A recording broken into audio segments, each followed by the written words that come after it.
Allez les amis, bonjour, Thierry pour la 13e vidéo de cette Ford GT Le Mans 2017 ou un 24e, alors qui est proposé par Revell. Ça touche à sa fin les amis. Je pense que c'est l'avant-dernière vidéo de cette série. On va continuer à équiper la carrosserie et puis la monter sur le châssis définitivement. Et puis il restera 4 babioles à poser dessus.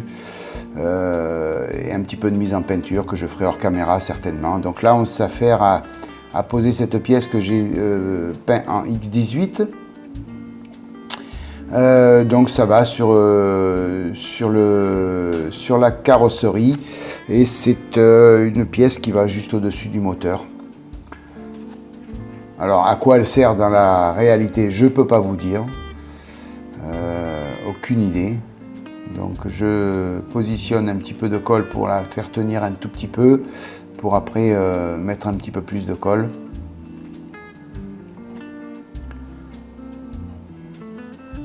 Voilà, juste qu'elle tienne un peu et après on mettra de la colle un petit peu de partout. Voilà, donc toujours l'extra fluide hein, les amis, vous me connaissez, je travaille avec cette colle là. Il faudrait peut-être qu'un petit peu j'essaye d'autres colles aussi, on verra. Il faudra que j'essaye. Je sais que à un moment donné, Fabio avait utilisé la MIG. Il en était content. Je vais peut-être l'essayer, l'acheter et puis l'essayer. Comme ça, on verra un petit peu le comparatif avec la Tamiya. Voilà, alors tout est peint, donc c'est un petit peu difficile de faire tenir cette pièce. J'aurais peut-être dû l'attaquer directement à la cyano, à la colle 21, ça aurait peut-être été plus judicieux, mais j'avais vraiment peur de brûler la peinture, que j'ai préféré attaquer à la colle liquide et en mettre très peu, en attendant de voir ce que ça donne. Maintenant, il est clair que la colle liquide, elle est là pour faire fondre les plastiques et les souder entre eux. Dès l'instant où il y a de la peinture, elle n'agit pas pareil. Donc, il faut attendre que la peinture se bouffe, si on peut dire ça comme ça, et pour après laisser apparaître les deux plastiques.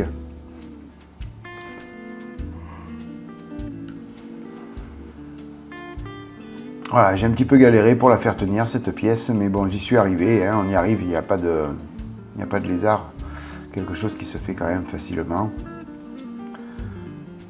Voilà, sauf qu'elle était un petit peu tordue, donc c'est pour ça qu'elle n'épousait pas bien la forme non plus. Donc il a fallu que je la redresse un petit peu sous vos yeux.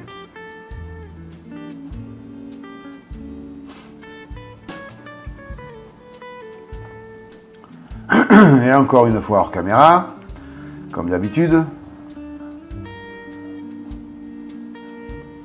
Il faudrait que j'arrête de zoomer. Au moins je serai toujours dans le cadre. C'est peut-être mieux. Voilà, après, donc là, une fois que ça tient bien, on va laisser sécher. Et puis après, je remettrai un petit peu hors caméra de colle extra fluide, cette fois-ci. Là, maintenant, donc vous voyez, j'ai posé du carbone sur cette pièce. Je l'avais peinte en noir satiné, puis c'est une pièce qui arrivait à l'extérieur, que l'on voyait en permanence sur la carrosserie. Et je trouvais pas ça joli. Donc j'ai posé du décalque carbone dessus. Et puis là, maintenant, comme elle est montée, il va falloir la vernir pour protéger le carbone, déjà, le décalque, et puis pour faire quelque chose de plus joli. Donc j'ai choisi de prendre un vernis satiné, donc c'est le fameux petit pot de vernis MIG, acrylique. Donc il en faut pas beaucoup, mais par contre il faut protéger tout le reste de la voiture.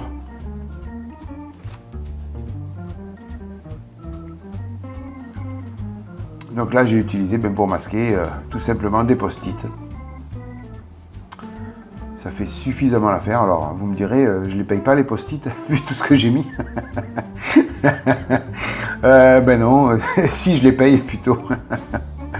Mais bon, je les utilise très peu. Hein.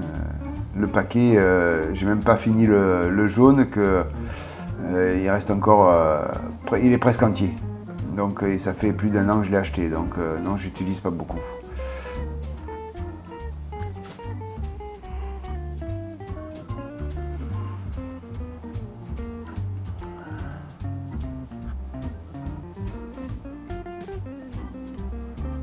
Voilà, donc c'est pas la peine d'en mettre 3 tonnes de vernis non plus, mais assez que ce soit bien uniforme quand même.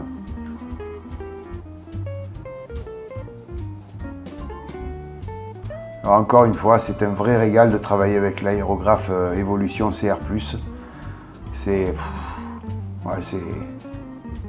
C'est énormissime. Voilà.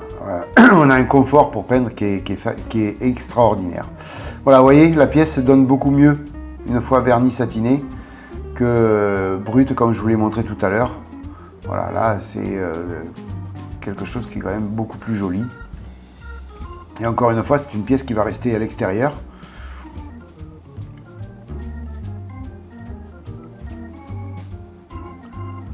Voilà, donc ça me paraissait quand même utile de la faire propre si elle reste à l'extérieur, tout simplement. On va s'occuper de monter sur la carrosserie toutes les parties transparentes. Alors, eh bien, écoutez, on va commencer à précoller donc toutes les parties à coller. Donc, comme d'habitude pour les parties transparentes, j'utilise la Microlite Q-Tep de chez Microsqual Production. Voilà, colle blanche qui devient translucide, mais qui colle très bien par contre. C'est une colle repositionnable.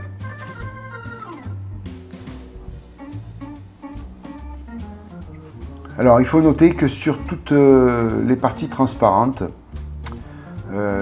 notamment dans ce kit là, il faut savoir que Revell a fait un super travail de peindre le pourtour en noir d'origine. Voilà, les pièces sont telles qu'elles sont dans la boîte, avec vous savez que d'habitude il faut masquer et puis peindre toujours le pourtour des vitres en noir satiné pour que ça fasse plus propre. Et là, toutes les pièces sont déjà pré-peintes, donc c'est vraiment super bien, parce que c'est une phase qui est toujours un peu critique de travailler sur les parties transparentes. Toujours la possibilité de les rayer, de les abîmer, et puis surtout la difficulté pour avoir au niveau de la peinture noire une bordure de peinture bien lisse et bien propre. Souvent quand on retire la bande cache, c'est quelque chose qui vient s'effriter un petit peu. Donc là, la particularité, c'est que c'est fait en usine, donc c'est magnifique. C'est très très bien réalisé. Donc, vous voyez, toutes les parties sont déjà pré-peintes. Voilà, je vais sortir les vitres latérales.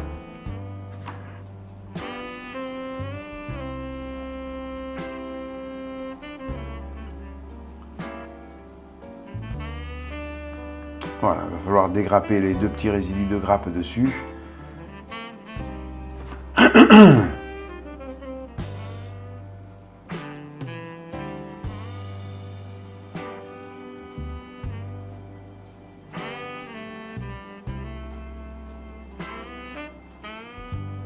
Alors quand vous dégrappez ces parties transparentes, pratiquement toutes les parties transparentes de toutes les maquettes, le bord est toujours un petit peu biseauté.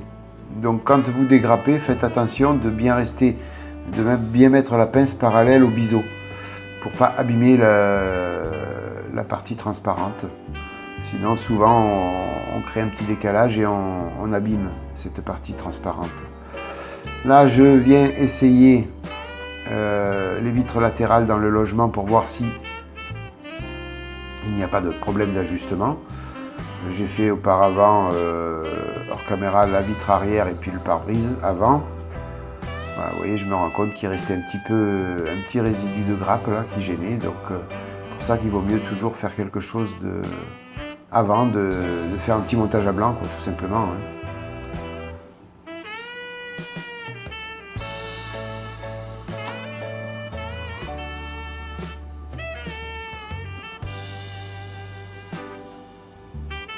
Bon, à savoir, elle s'ajuste bien.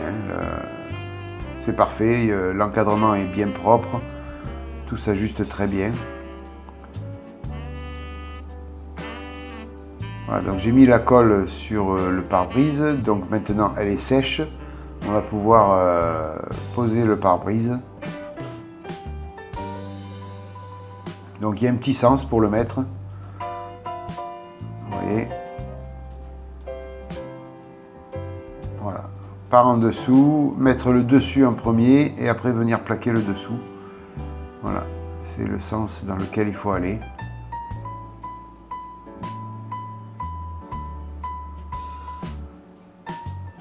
Alors toujours des parties critiques, hein, parce que dès l'instant où on manipule de la colle sur une carrosserie toute peinte et toute terminée, toujours le souci de tout abîmer. Là, en utilisant la micro Liquitepe, la particularité c'est que c'est de la colle qui se nettoie à l'eau. Donc au pire, vous mettez de la colle sur la carrosserie ou sur la partie transparente. Mais écoutez, vous prenez un coton-tige et de l'eau et puis vous frottez et puis la colle s'en va, tout simplement. Donc c'est vraiment le côté pratique de cette colle. Voilà, donc la pièce, il va falloir lui donner un petit coup de propre aussi, hein, parce que j'ai manipulé avec les doigts, donc automatiquement elle s'est salie. Maintenant on va s'occuper des vitres latérales. Donc j'ai hors caméra posé de la colle de partout.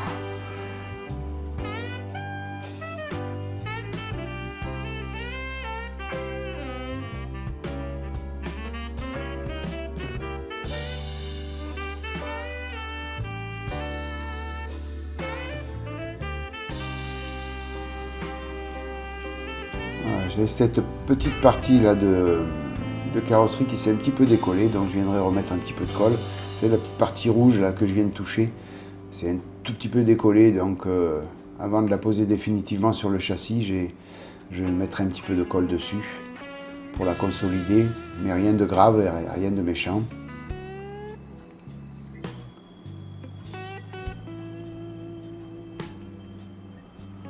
Voilà, on va poser la deuxième vitre latérale.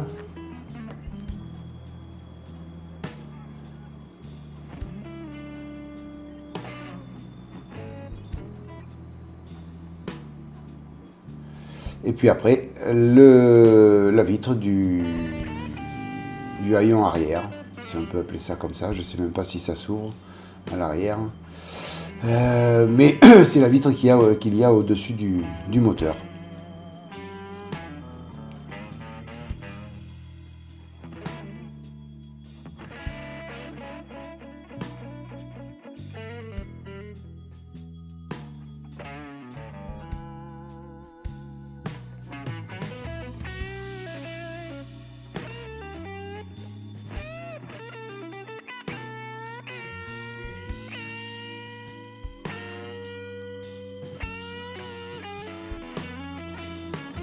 Voilà, vous voyez le travail terminé. Donc ça fait quand même, ça finit hein, la carrosserie bien sûr. Et ça fait joli, hein, tout simplement. Elle va être vraiment belle cette Ford GT. Allez, le moment critique dans une maquette, la pose de la carrosserie sur le châssis. Toujours un moment que l'on appréhende. Ça passe bien, ça passe pas. Il faut forcer, ça craque dans tous les côtés. Enfin, vous connaissez ça les amis, hein, vous qui montez des voitures, il n'y a pas de souci, vous connaissez ça. C'est le moment un petit peu que tout le monde appréhende. Fermé, parce qu'après, une fois qu'on a fermé et collé, on ne peut plus revenir à l'intérieur. Donc il faut vraiment que tout soit propre, tout soit bien nettoyé, qu'il n'y ait pas de poussière, ne rien oublier. Donc là, elle s'ajuste quand même pas mal, sauf que pour venir mettre les deux parties en contact et après coller, il faut quand même appuyer un petit peu. Et je vous dirais que le dernier petit appui que j'ai fait dessus, ça a craqué, donc je sais pas ce que ça a craqué à l'intérieur. Mais après, c'était bien, les deux parties étaient en contact, il n'y avait plus de soucis, donc j'ai pu poser la colle. Mais ça a un petit peu craqué. Mais bon, il n'y a rien de cassé. Hein. J'ai bien regardé après, il n'y avait rien de cassé. C'était juste deux morceaux de plastique qui devaient frotter un petit peu.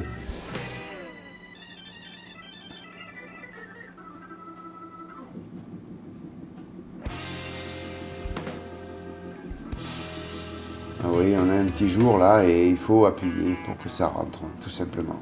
On n'a pas le choix.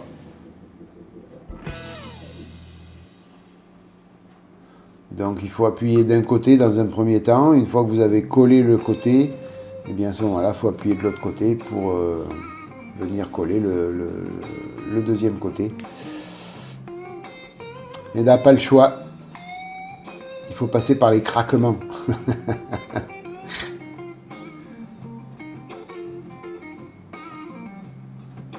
Et on sent qu'il y a quelque chose qui force, qui l'empêche de descendre en bas. On le sent, mais on n'ose pas appuyer trop fort.